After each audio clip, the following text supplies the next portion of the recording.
Hey everybody, I hope you're having a great day. Today the question is, what do I need to know about foster care?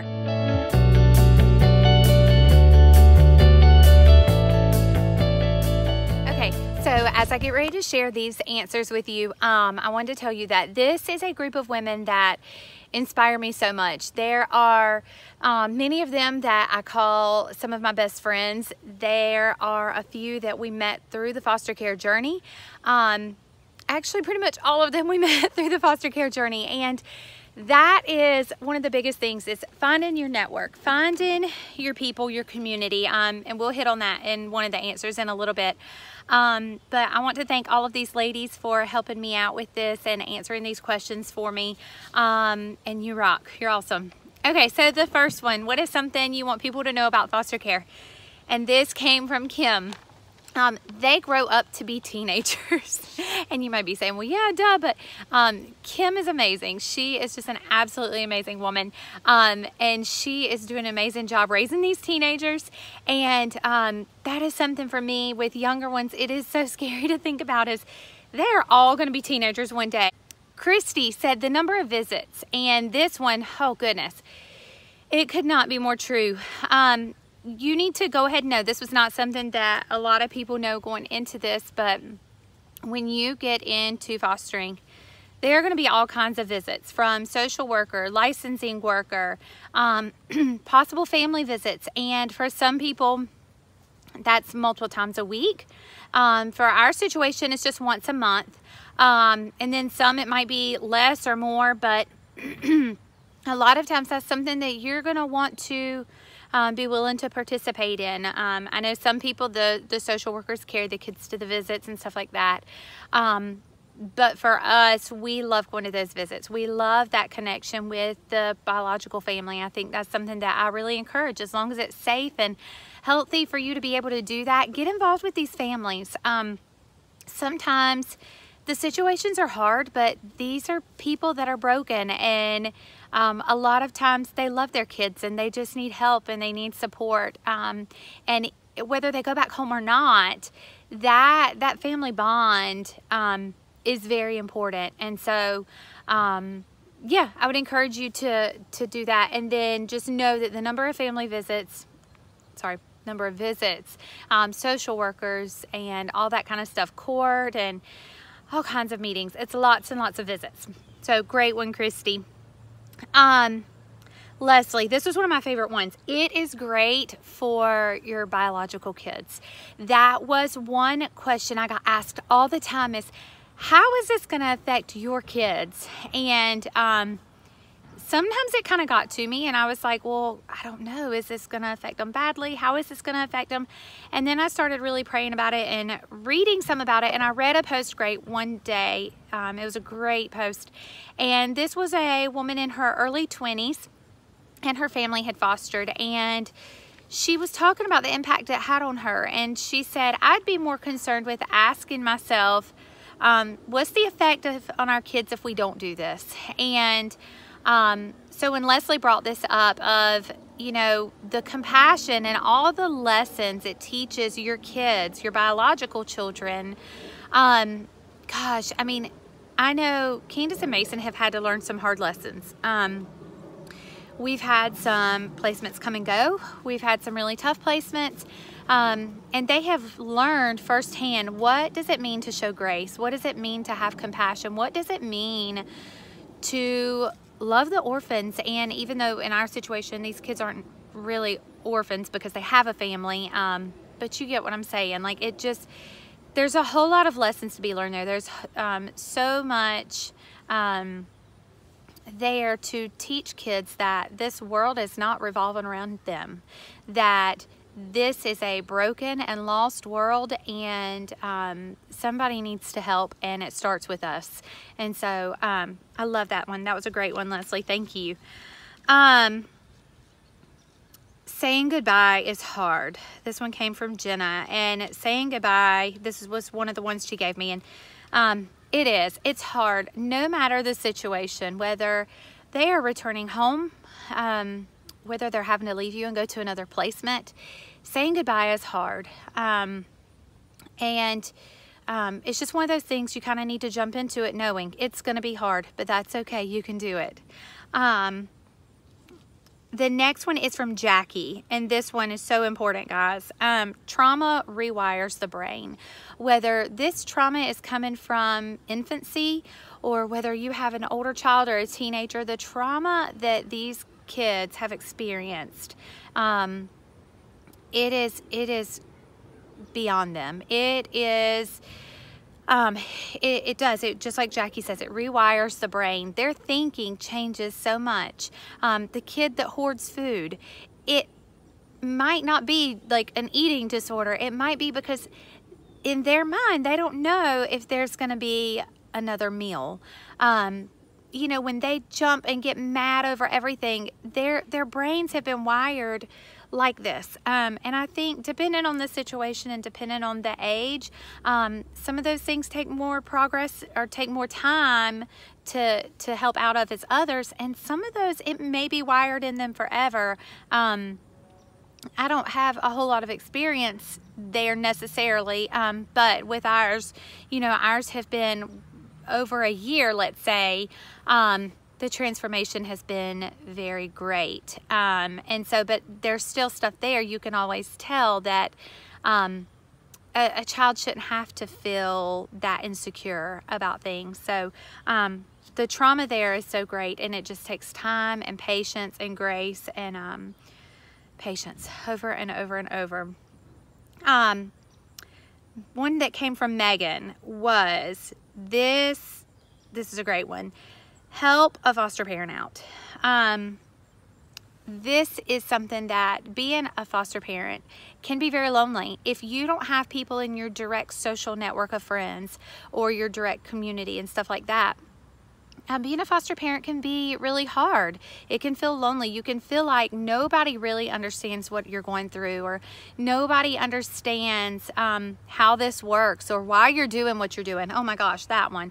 Guys, why would you do this? Why would you have 5 kids in your home and that have gone through so much? And sometimes we think we're crazy. We do, but somebody's got to do it, guys. Somebody has to do it. So if you don't feel called to foster, that's okay. Love on those that are. Be there for somebody.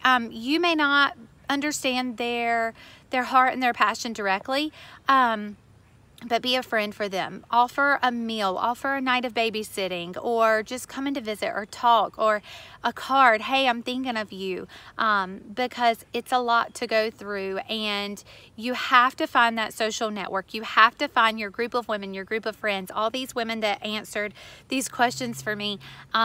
I know I could go to them at any point in time and just cry to them, and they would get it. They would understand. And that's so important to have. Whether you feel like they are a close best friend or not, it doesn't matter. Once you have joined this fostering network, you're family now. And so reach out to somebody. Don't let yourself feel alone in that. You have to reach out to somebody for that support that you will need, because you are probably not going to get it from your social workers.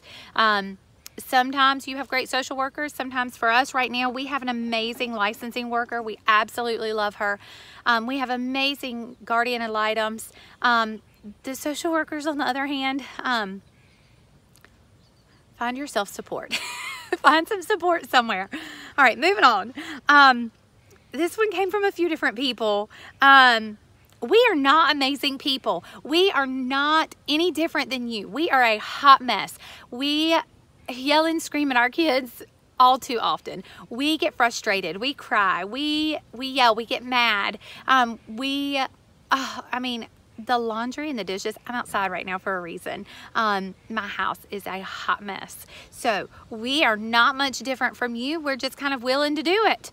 And so we're not amazing people. And it's kind of a nice gesture when you offer it, but really know that we're not any different than you guys. And so you can do this. Anybody can do this. You just have to be patient and gracious and all of that stuff. So anyways, next. It is about laying down our needs and wants. The kids deserve it, whether it's short-term or long-term. Absolutely. This is one of those things that you do kind of have to put yourself last.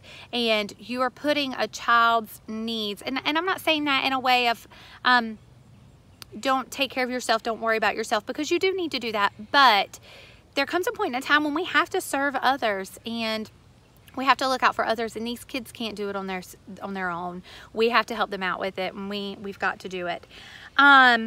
This Jennifer, oh, my sister Jennifer, she's not really my sister.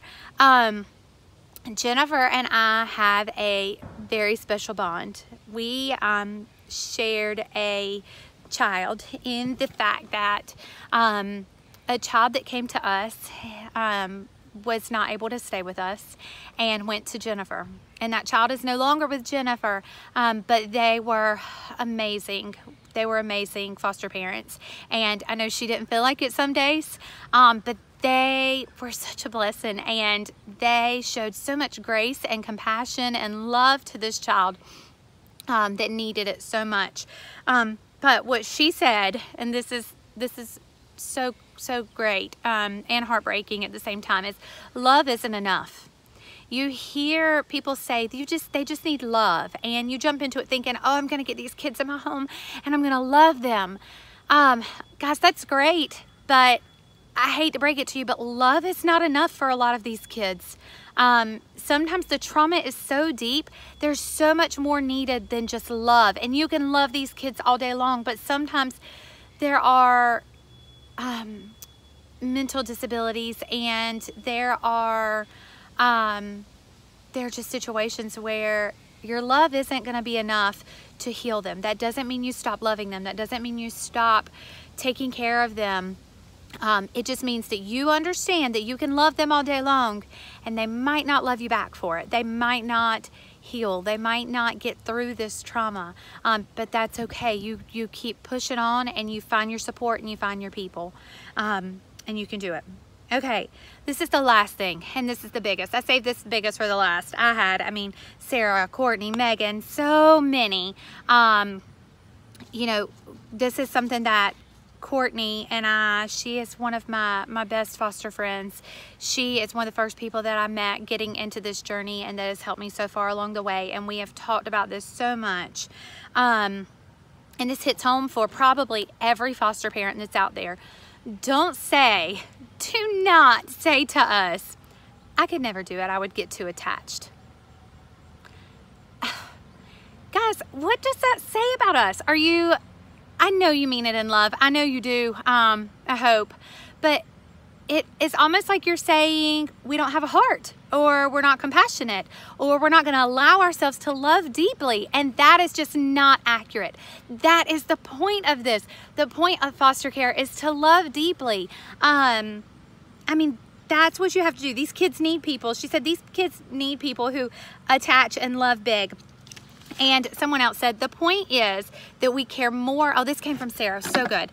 The point is that we care more about helping alleviate the pain the kids are in than the pain we expect to experience. How good is that? That is on point. This is not about what we're gonna go through. This is not about us. If we're gonna do this, this is about the kids. And this is about loving these kids and being there to support them no matter what kind of heartache we're gonna go through.